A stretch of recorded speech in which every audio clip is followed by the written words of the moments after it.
नमस्कार, बहुत स्वागत है आपका हमारे छत्तीसगढ़ के इस खास बुलेटिन में। खबरों के साथ मैं हूं रीनू। सबसे पहले बात करेंगे रायपुर में हिदायतुल्लाह नेशनल लॉ यूनिवर्सिटी में दीक्षांत समारोह का आयोजन किया गया। Chief justice of India NV Ramana university के 5वें दीक्षांत समारोह में शामिल हुए। छात्रों को डिग्री देने के बाद सीजेआई ने उन्हें बधाई दी और कहा कि आज का दिन उनके लिए बहुत महत्वपूर्ण दिन है। युवा लगातार आज बेहतर काम कर रहे हैं। कड़ी मेहनत का और कोई विकल्प नहीं होता। आपके पास अभी आगे बेहतर करने का बहुत समय है। सभी क्षेत्रों में बेहतर करने आपके पास अवसर हैं। सामाजिक पारदर्शिता बहुत आवश्यक है। दीक्षांत समारोह में सीएम भूपेश बघेल, छत्तीसगढ़ के मुख्य न्यायाधीश जस्टिस अरूप कुमार गोस्वामी, सुप्रीम कोर्ट के जस्टिस एस अब्दुल नजीर शामिल हुए।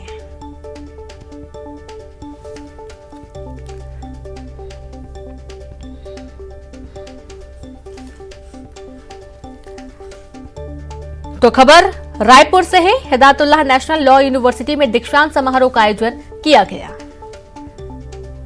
Congratulate the students on their graduation today. It is a moment of pride not only for the university but for you, your parents, faculty and each and every person who was a part of shaping your life so far. I congratulate and extend my best wishes to everyone. Dear young friends, today marks an important day in your life and a significant milestone in your journey. It marks the culmination of a phase of learning. Now you are deemed ready as worthy citizens to contribute to the nation and the world at large.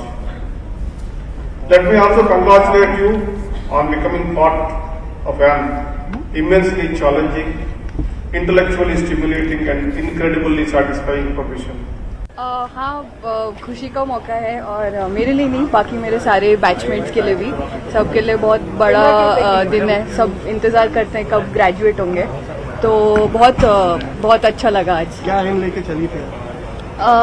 कोई M ऐसे नहीं लेके चली थी, ये था कि degree अच्छे से करनी है और जितनी मेहनत कर सकती हूँ उतना करना है।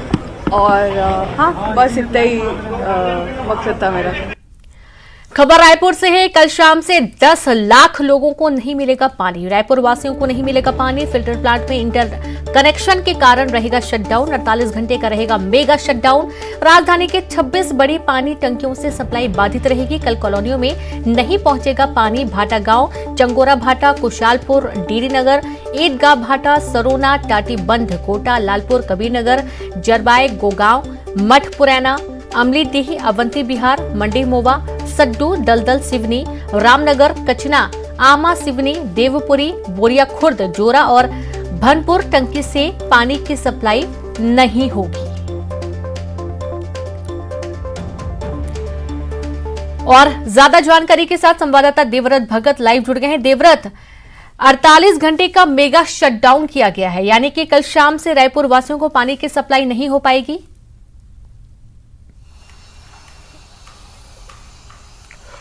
जी बिल्कुल, जिस तरह से नगर निगम द्वारा ये कहा गया है कि 48 घंटे का ये मेगा शटडाउन लिया जा रहा है, और ये इसलिए क्योंकि मेंटेनेंस का जो काम है वो फिल्टर प्लांट में चल रहा है। जो 85 का फिल्टर प्लांट है उसको एक तरह से 150 MLD फिल्टर प्लांट से जोड़ा जाएगा और इसमें मेन पाइप राइजिंग का काम चलेगा। मेन जो राइजिंग पाइपलाइन है उसको जोड़ने का काम चलेगा, और जिसके चलते बड़ी आबादी जो है वो प्रभावित होने वाली है। इसके पहले भी कई शटडाउन लिए गए हैं और वैकल्पिक व्यवस्था के तौर पर टैंकरों को रखा गया है, लेकिन रायपुर नगर निगम के पास केवल 40 टैंकर है और ऐसे में 3 दिनों की परेशानी लोगों को होगी। 1 अगस्त की शाम से लोगों को पानी नहीं मिलेगा। सुबह ही कल लोगों के घर पानी आने वाला है और 26 पानी टंकियों से ये पानी की आपूर्ति जो है वो पूरी तरह से प्रभावित रहेगी, और इसलिए लोगों को एक तरह से कल ही तैयार हो जाना पड़ेगा। कल सुबह जितनी भी जरूरत होगी उतना पानी आपको इकट्ठा रखना है। उसके बाद कल शाम से लेकर के 3 तारीख तक लोगों को पानी की सप्लाई नहीं होगी। लिहाजा पूरी व्यवस्था यहाँ पर नगर निगम को करनी है और खुद आम आदमी को भी करनी होगी, क्योंकि जिस तरह से एक बड़ा इलाका प्रभावित हो रहा है जिसमें 10 लाख से ज्यादा लोगों को एक तरह से पानी नहीं मिलेगा और एक तरह से महीने की शुरुआत में ही ये शटडाउन लिया जा रहा है। इसके पहले भी ये देखा गया था कि कचरा जब इंटकवेल में फंसा था तब 2 दिन तक के लोग पानी की परेशानी से जूझते रहे। इसके पहले भी 2-3 बार शटडाउन लिया गया है। तो लगातार नगर निगम द्वारा ये चीजें की जा रही है कि मेंटेनेंस के नाम पर शटडाउन किया जा रहा है, लेकिन आम लोगों को इससे खासी दिक्कतें होने वाली है। खासकर 1 अगस्त, 2 अगस्त और 3 अगस्त, ये 3 दिन ऐसे रहेंगे जब रायपुर की जनता को पानी की परेशानी से जूझना होगा। जी बिल्कुल। अब पानी की चूंकि दिक्कत है ही और इस दौरान बहुत अहम हो जाता है कि निगम प्रशासन ने क्या व्यवस्थाएं पानी के लिए की हैं। शुक्रिया आपका देवव्रत तमाम जानकारी के लिए। तो वहीं अगली खबर है रायपुर से, जहां पर पंडरी से जुटे अधिकारी कर्मचारी आंदोलनरत कर्मचारी अधिकारी नाराज हैं। वेतन काटने के आदेश से काफी कर्मचारी नाराज हुए हैं। आदेश का विरोध हो रहा है। आदेश की जलाएंगे प्रति। प्रदेश भर के अधिकारी कर्मचारी थे 5 दिवसीय धरने पर। आप ये देखिए कि 5 दिवसीय का जो धरना था, इस दौरान अब ये कहा गया है कि इनका वेतन काटा जाएगा। कर्मचारी और ज्यादा आक्रोशित हो गए। उनका ये कहना है कि उनकी मांगे तो नहीं सुनी गई, उनका वेतन काटने के आदेश जरूर जारी कर दिए गए हैं। आंदोलनरत कर्मचारी काफी आक्रोशित है। वेतन काटने के आदेश से कर्मचारी नाराज हुए और जो प्रति है वो जलाई गई, उसका विरोध किया गया। आदेश की प्रति जलाएंगे कर्मचारी और एक बार फिर से इकट्ठा होने की तैयारी कर्मचारी कर रहे हैं।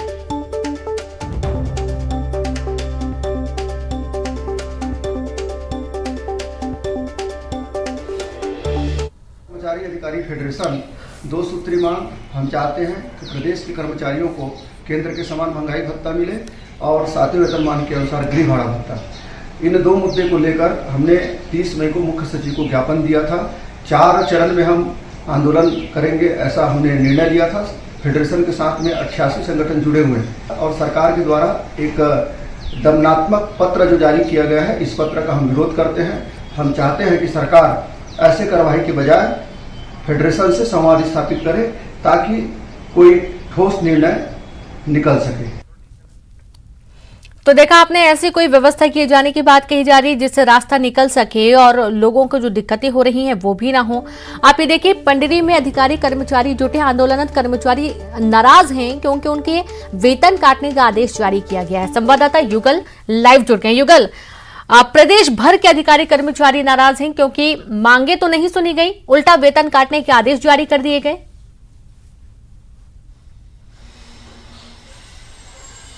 जी देखिए, जिस तरह से गतिरोध जो बन रहा है सरकार और कर्मचारियों के बीच, अधिकारी कर्मचारियों के बीच, वो अच्छी बात नहीं है। इसलिए कि इससे पहले भी 5 दिनों तक आंदोलन चला, पूरी तरह से कामकाज प्रभावित हुआ। स्कूल से लेकर के तमाम शासकीय जो दफ्तर हैं वो बंद रहे और अब एक जो आदेश जारी किया गया है उस आदेश के विरोध में कर्मचारी अधिकारी जो फेडरेशन है वो लामबंद हो गया है। अभी उनकी बैठकें जारी है क्योंकि आने वाले समय में वो एक जो और चरण का जो आंदोलन है वो करने वाले हैं और ऐसे में इस तरह से जब आदेश आ गया है वेतन काटने का तो उससे स्पष्ट उनकी नाराजगी है वो दिख रही है। 4 बजे अधिकारी कर्मचारी फेडरेशन सड़कों पर उतरेंगे और जो आदेश की प्रति है वो जलाने की बात वो लगातार कर रहे हैं। तो ये जाहिर तौर पर कहा जा सकता है कि एक बार फिर से जो गतिरोध है वो बढ़ जाएगा और ये अच्छी बात नहीं है क्योंकि लगातार धरना प्रदर्शन और आंदोलन पूरे छत्तीसगढ़ में हो रहे हैं। अगर हम बात करें अधिकारी कर्मचारियों की आंदोलन के तो अब तक बीते 3 साल में 94 दफे जो अधिकारी कर्मचारी हैं प्रदेश के अलग अलग विभागों के उन्होंने आंदोलन कर लिया है। यह आंदोलन का एक बड़ा आंकड़ा है और इसे साफ तौर पर कहा जा सकता है कि शासकीय कामकाज है वो प्रभावित होता है। आम जनता के लिए शासकीय दफ्तरों की नींव रखी गई थी, खोला गया था, लेकिन वहीं पर भी काम नहीं हो रहा है। एक बार फिर से आंदोलन अगर अधिकारी कर्मचारी करेंगे तो इससे कई तरह की परेशानी है वो छत्तीसगढ़ की जनता को झेलनी पड़ेगी। जी रेणु। जी बिल्कुल, बहुत शुक्रिया आपका जानकारी के लिए युगल। तो कई सारी परेशानियां जाहिर सी बातें झेलनी पड़ेंगी क्योंकि पिछले 5 दिन जब कर्मचारी आंदोलन में थे तो उस दौरान कामकाज भी प्रभावित हो रहे थे, लोग भटक रहे थे। अगली खबर है बलरामपुर से, जहां पर आसमान से गिरता हुआ आग का गोला नजर आया। आग का गोला है या कुछ और है, इसे लेकर चर्चा बनी हुई है। रामानुजगंज लोगों के बीच चर्चा का विषय बन चुका है। छत्तीसगढ़ झारखंड सीमा पर देखा गया गिरता हुआ गोला। रामानुजगंज के एक युवक ने मोबाइल में कैद किया नजारा सोशल मीडिया पर जमकर वायरल हो रहा है। अलग अलग भाग में गिरता दिखाई दिया गोला। न्यूज़ 18 वायरल वीडियो की पुष्टि नहीं करता है।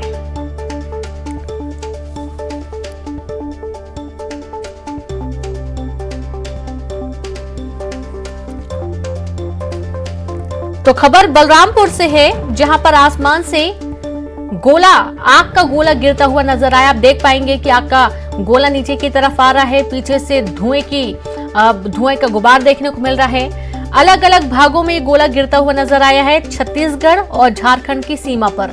फिलहाल कौतूहल का विषय बना हुआ है कि आखिरकार ये चीज क्या है, ये क्या है, कैसे ये आग का गोला है या कुछ और है जो आसमान से धरती की तरफ आगे बढ़ रहा है। सोशल मीडिया पर वीडियो जमकर वायरल हो रहा है। अलग अलग भागों में ये गोला गिरता हुआ नजर आया है। फिलहाल न्यूज़ 18 पुष्टि नहीं करता है, लेकिन सभी के मन में ये प्रश्न खड़ा हो रहा है कि आखिरकार ये जो घटनाक्रम देखने को मिला है, ये क्या चीज है।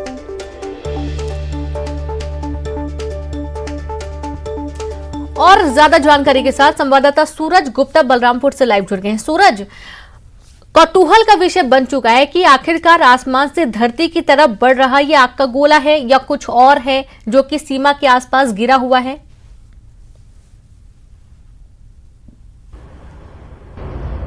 हाँ जी रेनू, मैं बता दूं कि बलरामपुर जिले में चर्चा का विषय बना हुआ है कि आखिर आसमान से जो गिर रहा है वो आग का गोला है या कुछ और। इस विषय पर भी हम जानने के लिए लगातार कोशिश कर रहे हैं और अभी हम इसी विषय पर जानने के लिए हमारे साथ मेट्रोलॉजिस्ट अक्षय मोहन भट्ट जी हैं। हम उनसे ही जानेंगे कि आखिर जो आसमान से गिर रहा है वो है क्या। हमारे साथ वो मौजूद है, हम उनसे बात करेंगे कि वो किस तरह से उसको देखते हैं और उस पर क्या कह सकते हैं। जी सर, बताएंगे। ये जो कौतूहल का विषय बना हुआ है कि आसमान से आग का गोला गिर रहा है, तो जो वीडियो मैंने देखा है, जो फुटेज देखा है, उस पर यह लग रहा है कि ये कोई वेदर फिनोमेना तो नहीं है और ये कोई सीधा ऊपर से ठोस ऑब्जेक्ट गिरता हुआ नीचे भी नहीं लग रहा है। जो गिर रहा है वो लहरों के रूप में, तरंग के रूप में नीचे गिरता हुआ है। इसका मतलब है कोई सेमी सॉलिड ऑब्जेक्ट है जो जलता हुआ नीचे गिर रहा है। और जनरली ऐसा होता है कि हमारे पृथ्वी के गुरुत्वाकर्षण क्षेत्र के बाहर जो उल्का पिंड वगैरह या क्षुद्र ग्रह वगैरह होते हैं, वो जब पृथ्वी के गुरुत्वाकर्षण में या वायुमंडल में प्रवेश करते हैं तो तेजी से घर्षण होता है उनमें, और घर्षण के कारण वो जलना शुरू करते हैं। उनमें विघटन भी होता है, टूट जाते हैं। तो जो पार्टिकल्स टूटे हैं वो पार्टिकल्स जलते हुए नीचे गिरते दिख रहे हैं, ऐसा मुझे प्रतीत होता है। सर, एक चीज और आपसे जानना चाहेंगे, जिस तरीके से वो लहरों के रूप में नीचे आ रहे हैं, हाँ। तो क्या किसी चीजों को नुकसान कर सकते हैं या क्या है वो, मतलब उसकी? देखिए, जब उल्का पिंड जब भारी अवस्था में रहता है और जब वो नीचे गिरता है तो उसका संवेग बहुत ज़्यादा होता है, स्पीड बहुत ज़्यादा होने के कारण वो जहाँ पर गिरेगा वहाँ डैमेज तो कर सकता है। वो धरती को तोड़ सकता है, मकान पे गिरेगा मकान तोड़ सकता है, और बहुत बड़े आकार का रहेगा तो और ज़्यादा नुकसान पहुँचा सकता है। लेकिन ये जो लग रहा है कि आसमान में ही ये जल करके टूट गया है और उसकी गति काफ़ी कम दिख रही है। तो टूट करके वो सेमी सॉलिड गैसियस फॉर्म में कन्वर्ट होकर के जलता हुआ वो लहरों के रूप में नीचे गिर रहा है और धरती पे पहुंचने के पहले ही वो जल के ख़त्म भी हो जा रहा है। तो जनरली जो उल्का पिंड होता है, जिसको हम तारा टूटना बोलते हैं, तो वो तेज़ी से गिरता है और जल करके आसमान में ही ख़त्म हो जाता है। लेकिन जब विस्फोट होता है, उसमें किसी कारण से विस्फोट हो गया या उसमें ज्वलनशील पदार्थ हैं, जलने वाले पदार्थ हैं, तो वो जलते हुए फिर जैसे हम रॉकेट छोड़ते हैं आतिशबाजी का, तो रॉकेट फूटने के बाद जो उसमें लावा निकलता है, छितराते हुए दिखते हैं हमको, वैसा ये महसूस हो रहा है कि कोई चीज़ है जो ऊपर टूटा है और जलते हुए, और वो बिखर रहा है, वो बिखर के नीचे गिर रहा है। बिल्कुल, यानी कि सूरज, ये डरने की कोई बात नहीं है। यहाँ पर आप अपनी बात लगातार जारी रखें। बहुत शुक्रिया तमाम जानकारी के लिए। तो वहीं पीएम नरेंद्र मोदी ने मन की बात में मध्य प्रदेश के भगोरिया मेले और छत्तीसगढ़ के मावली मेले का जिक्र किया। पीएम मोदी ने कहा कि छत्तीसगढ़ में बस्तर के नारायणपुर का मावली मेला भी बहुत खास होता है। मध्य प्रदेश का भगोरिया मेला भी बहुत खूब प्रसिद्ध है। कहते हैं कि भगोरिया मेले की शुरुआत तो राजा भोज के समय में हुई है। तब भील राजा कासूमरा और बालून ने अपनी अपनी राजधानी में पहली बारी आयोजन किए थे। तब से आज तक ये मेले उतने ही उत्साह से मनाए जाते हैं। छत्तीसगढ़ में बस्तर के नारायणपुर का मावली मेला भी बहुत खास होता है। पास ही मध्य प्रदेश का भगोरिया मेला भी खूब प्रसिद्ध है। कहते हैं कि भगोरिया मेले की शुरुआत राजा भोज के समय में हुई है। तब भील राजा कासूमरा और बालून ने अपनी अपनी राजधानी में पहली बार ये आयोजन किए थे। तब से आज तक ये मेले उतने ही उत्साह से मनाए जा रहे हैं। इसी तरह गुजरात में तरणेतर और माधवपुर जैसे कई मेले बहुत मशहूर है। मेले अपने आप में हमारे समाज जीवन की ऊर्जा का बहुत बड़ा स्रोत होते हैं। आपके आसपास भी ऐसे ही कई मेले होते होंगे। आधुनिक समय में समाज की पुरानी कड़ियां एक भारत श्रेष्ठ भारत की भावना को मजबूत करने के लिए बहुत जरूरी है। हमारे युवाओं को इनसे जरूर जुड़ना चाहिए। न्यूज 18 पर रघुराम राजन एक्सक्लूसिव। रघुराम राजन ने की न्यूज 18 से खास बातचीत। पूर्व RBI गवर्नर रघुराम राजन का बड़ा बयान कि भारत में कभी नहीं होंगे श्रीलंका जैसे हालात। रघुराम राजन सरकार की नीतियों का फायदा सभी समुदाय को मिले और सिर्फ एक समुदाय को बढ़ावा देना ठीक नहीं।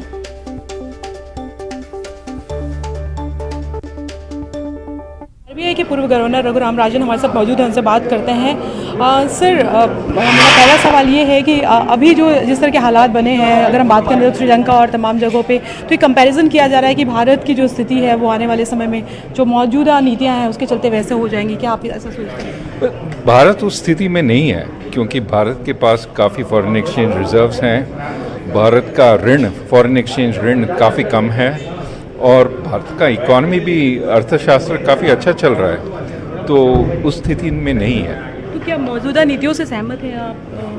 नहीं, तो इम्प्रूवमेंट तो हो सकता है नीति में। एक तो हमारा एक बहुत बड़ा प्रॉब्लम है रोजगारी, काफ़ी कम है। आप देख रहे हैं कि लोग ये जो अग्निपथ राइट्स हैं, वो हमारा युवा पीढ़ी कह रही है कि हमें और नौकरी चाहिए और रोजगारी तो काफ़ी कम है, तो उसको बढ़ाना है। उसके लिए नीतियाँ चाहिए जो रोजगारी बढ़ाएंगे। सर, कल आपने कहा था कि अल्पसंख्यकों पर जो जिस तरीके से निशाना साधा जा रहा है, जो बहुसंख्यकवाद जो हावी हो रहा है, उसके चलते देश जो है वो बदहाली की स्थिति में चला जाएगा। मौजूदा नहीं जो आपने कल कहा था सर, माइनॉरिटीज को जो जिस तरीके से निशाना बनाया जा रहा है उसके चलते देश जो है वो बदहाल हो सकता है। बहुसंख्यकवाद जो है वो भारत के एक मेरे माइनॉरिटीज़ को आगे बढ़ाना है।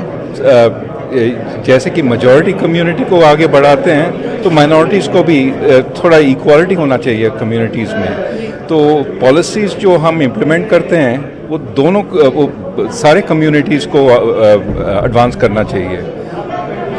तो ये जो अभी चल रहा है, आपको लगता है कि काफ़ी नुकसानदेह हो जाएगा भारत के लिए?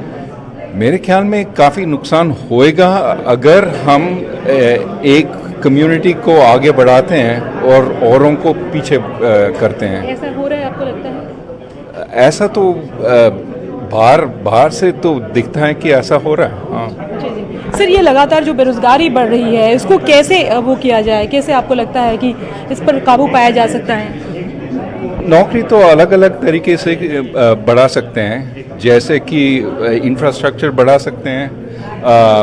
हम जो एंटरप्रेन्योरशिप कहते हैं उसको भी बढ़ा सकते हैं। तो काफ़ी चांसेस हैं, पॉलिसीज मेजर्स हैं जिसके साथ हम रोजगारी को बढ़ा सकते हैं। तो उन्होंने अलग अलग मसलों पर न्यूज़ 18 से खासतौर पे बात की और उन्होंने कहा कि मौजूदा जो परिस्थितियां हैं उसे ऐसा लग रहा है कि एक जो कम्युनिटी है उसको आगे बढ़ाने की कोशिश की जा रही है और ये भारत के लिए खतरनाक हो सकता है। कैमरा पर्सन रोहित श्रीवास्तव के साथ ममता नाजेवा, न्यूज़ 18 छत्तीसगढ़।